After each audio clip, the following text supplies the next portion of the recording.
अस्सलामुअलैकुम वरहमतुल्लाहि वबरकातुहू। आप सभी पर अल्लाह की सलामती और रहमत बरकत नाजिल हो, और उम्मीद करता हूँ कि आप लोग सब ठीक होंगे। चलते हैं आज के टॉपिक की तरफ सीधा।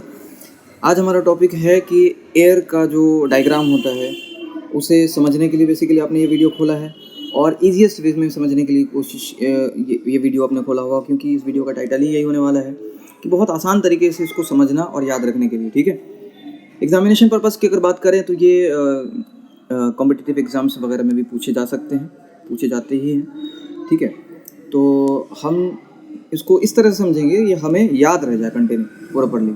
अगर आप यहाँ ध्यान देंगे अच्छे से तो मैंने इस वाले पिक्चर में जो देखेंगे, ये जो 3 अलग अलग कलर्स में इसको डिवाइड किए गए हैं। पहला आउटर एयर को ऑरेंज कलर में, मिडल एयर को पिंक कलर में, और जो सबसे इनर एयर है उसको स्काई कलर में बोल सकते हैं, या इसको मजेंटा कलर भी कह सकते हैं। ठीक है, तो इन तीनों कलर में हम देखेंगे। तो सबसे पहले, क्योंकि एयर का 3 हिस्सा है, तो पहले सबसे आउटर वाले हिस्से को पढ़ते हैं हम लोग। ज़्यादा कुछ होता नहीं है वहाँ पे। देखिए, बेसिकली आप अगर ध्यान से देखेंगे तो यहाँ पे आउटर एयर में ये बस ये वाला पोर्शन देख लीजिए जिसमें पिन्ना आ जाता है। ये पोर्शन जो है आपका आउटर एयर में काउंट होता है। पिन्ना जो है, जो हम बाहर से आसानी से किसी भी जानवर में दिख जाता है जिनका भी पिन्ना होता है। ठीक है, और ये मैमल्स की खासियत भी है। जो जानवर मैमल्स के बारे में आप जानते होंगे क्या होता है, मुझे नहीं लगता है कि ज़्यादा डिफाइन करने की ज़रूरत है।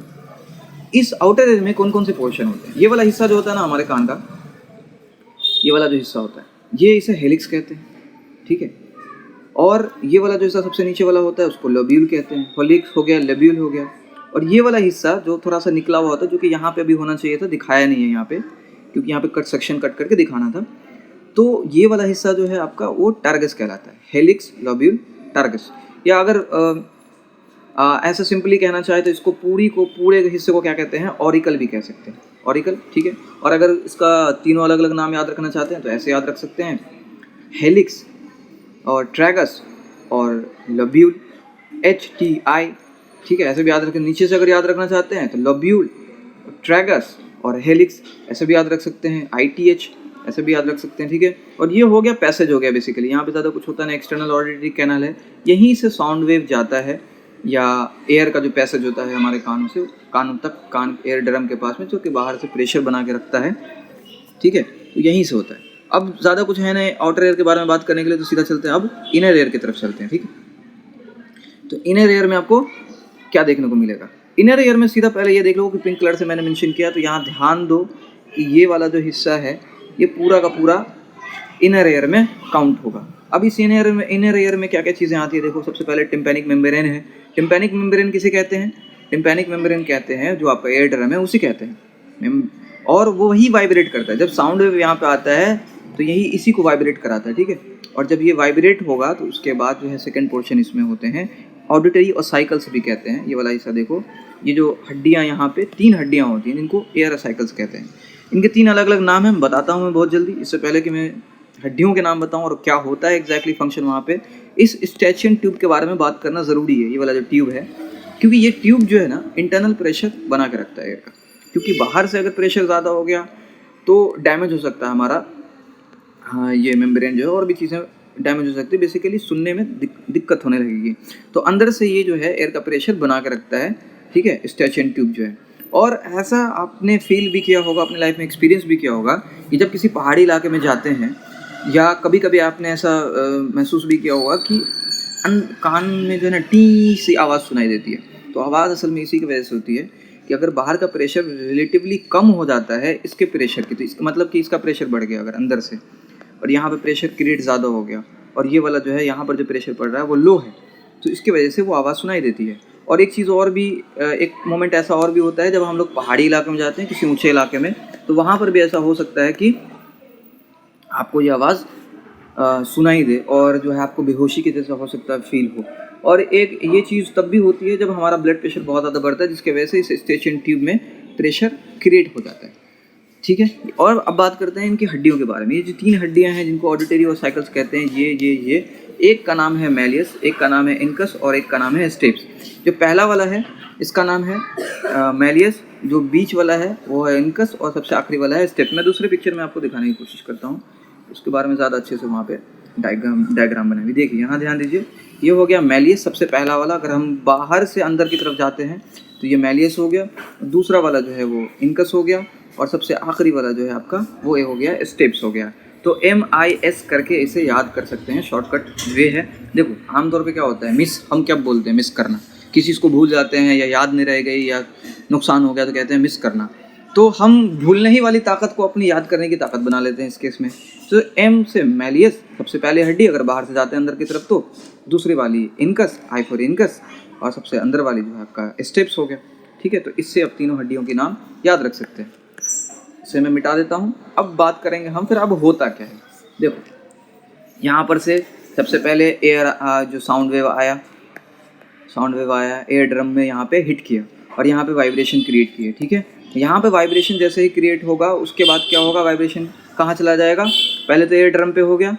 ठीक है, पहले एयर ड्रम पे हो गया। अब ये पहली वाली हड्डी जो है इस पर वाइब्रेशन होगी, उसके बाद दूसरे वाले हड्डी पे, फिर तीसरे वाले हड्डी पे, और उसके बाद ये हिट करेगा इनर एयर को। ठीक है, तो अब इनर एयर का देख लेते हैं क्या होगा। वहाँ पे इनर एयर में जब यहाँ पर हिट किया, वाइब्रेशन क्रिएट किया। अब देखो पहले उसके हिस्से को देख लो।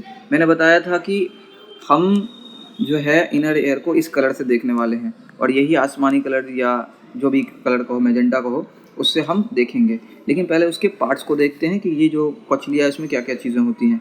तो यहाँ पर देखो, एक तो कोचलिया है, नाम ही इसका कोचलिया है। एक है सेमी सर्कुलर कैनाल्स, नाम से वेस्टिब्यूल्स बोलते हैं, सेमी सर्कुलर कैनाल्स वेस्टिब्यूल्स। क्या होगा, ध्यान से अगर देखोगे, सेमी सर्कुलर नाम ही इसका इसलिए पड़ा है कि ये वाले देखो, ये देख लो, और थोड़ा सा और जूम करके दिखाता हूँ, और ये वाली देख लो, ये सेमी सर्कुलर बने हुए हैं।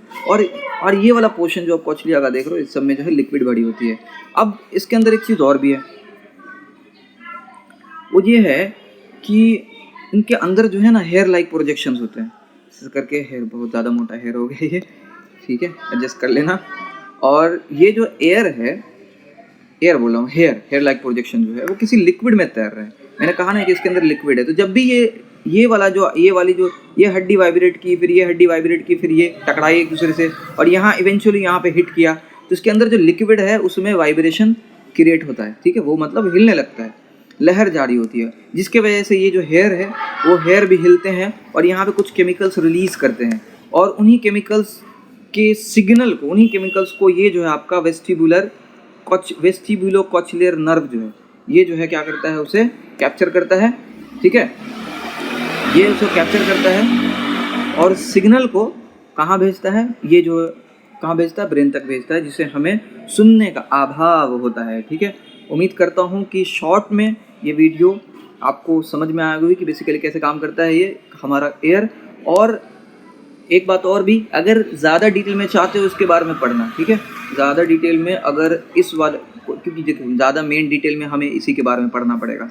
क्यों? क्योंकि कोचलिया में जो लिक्विड है वो कौन सी लिक्विड है, क्या कहलाती है, जब वो हेयर वाइब्रेशन करने लगता है, लिक्विड के साथ में हिलने लगता है, तो फिर क्या होता है, कौन सा केमिकल एग्जैक्टली रिलीज होता है और क्या क्या चीज़ें होती हैं, तो वो हम डिटेल में पढ़ सकते हैं। अगर किसी को डिटेल में चाहिए तो कमेंट में बताओ, इंशाल्लाह उसके ऊपर पूरी पर्टिकुलरली एक वीडियो आएगी अलग से। ठीक है, और बाकी बात रहेगी, देखो, और डायग्राम वगैरह बनाने की कुछ नहीं हुआ है, ये सब तुम्हें क्या करना है, बस 2-4 बार प्रैक्टिस कर लेना है। कुछ तस्वीरें हैं मेरे पास, देखो, हर जगह अलग अलग तरीके से दिखाई जाती हैं, जैसे मैंने यहाँ पे दिखाया था, सबको तुम बस प्रैक्टिस करो।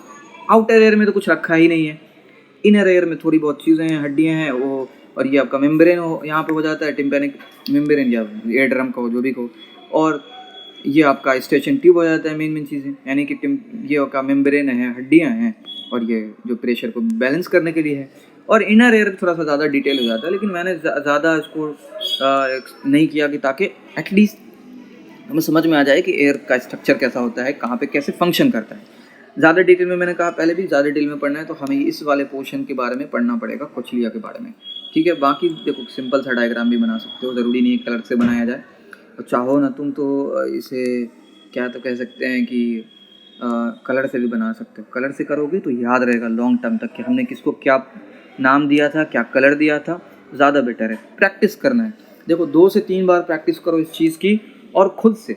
अब ऐसा नहीं है कि अब वीडियो को 2-3 बार देख सकते हो, उसमें कोई मुश्किल नहीं है, दोनों का फ़ायदा है, मेरा भी फ़ायदा है, मतलब इस चैनल के लिए। और ज़्यादा बार देखोगे अगर तुम्हें याद भी हो जाएगा, फिर खुद से 2 बार 3 बार देख करके वीडियो भी खुद से एक बार डायग्राम बनाने की कोशिश कर सकते हो एटलीस्ट, या पहली बार में भी कर सकते हो, या साथ साथ वीडियो देखते हुए, पॉज करते हुए, डायग्राम बना भी, देखो याद रखना है तो डायग्राम की प्रैक्टिस करनी पड़ेगी, यही इसका तरीका है, उसके अलावा और कोई तरीका नहीं है। शॉर्टकट तरीके होते हैं नाम याद रखने के, हड्डियों वगैरह किसी पोर्शन के, ठीक है, वो किसी किसी को काम आ जाता है, किसी को नहीं भी आता है, तो ऐसे कंडीशन में आपको प्रैक्टिस ही करना सबसे बेहतर होगा। और एग्जामिनेशन पर्पज़ से ये बहुत सारे जगह पूछे जाते हैं, मैंने पहले भी कहा, ठीक है। और अगर वीडियो से कोई फ़ायदा पहुंचा है तो क्या करना, अपने जो क्लासमेट्स हैं उनके साथ शेयर करना, एटलीस्ट उन्हें भी कुछ सीखने को मिले, ठीक है। तुम देख रहे वीडियो, इसका मतलब तुम्हें चाहते हैं वीडियो को, तुम सीखना चाह रहे थे इसके बारे में, तो चाहो तुम्हारा एक अच्छा इंसान होता है जो दूसरों को भी सिखाता है, तो चलो इससे डबल फ़ायदा होगा कि तुम्हारे दोस्त भी सीख जाएंगे, चैनल पे इंगेजमेंट भी बढ़ेगी, ठीक है। तो उम्मीद करता हूँ बात समझ में आ गई। बाकी कोई चीज़ अगर है, कोई क्वेश्चन है या कुछ भी है, ऐसा कुछ पूछना है, बताना चाहते हो, अपनी कोई राय देना चाहते हो, और भी कोई टॉपिक है जो पढ़ना चाहते हो स्पेशली, तो कमेंट सेक्शन में बता दो। बाकी देखते हैं क्या करते हैं, इंशाल्लाह फिर मुलाकात होगी बहुत जल्द, ठीक है। तब तक के लिए अस्सलाम वालेकुम वरहमतुल्लाहि वबरकातुहू।